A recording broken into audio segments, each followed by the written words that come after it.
व कुष्ठरोग निवारण दिनानिमित्त शपथ घेतो की कुष्ठरोगाचे संशयित लक्षण असलेल्या व्यक्तीला जवळच्या आरोग्य केंद्रामध्ये जाण्यासाठी प्रेरित करेन।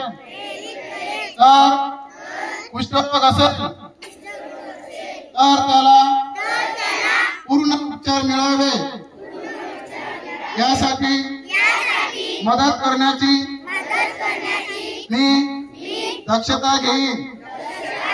तर माझ्या जवळपास माझ्या मित्रांमध्ये शेजारी आणि समाजामध्ये कोणी कुष्ठरोगी असेल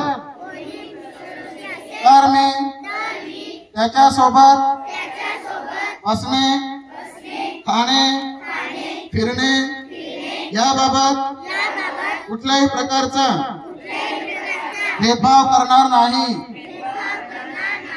मी अशी सुद्धा शपथ घेतो की कुष्ठरोग पीडित व्यक्तींबरोबर सामाजिक भेदभाव करणार नाही यासाठी मी नेहमीच प्रयत्नशील राहीन। मी अशीही शपथ घेतो की राष्ट्रपिता महात्मा गांधी यांच्या कुष्ठरोग मुक्त भारताचे स्वप्न पूर्ण करण्यासाठी नेहमी प्रयत्नशील राहील। जय हिंद।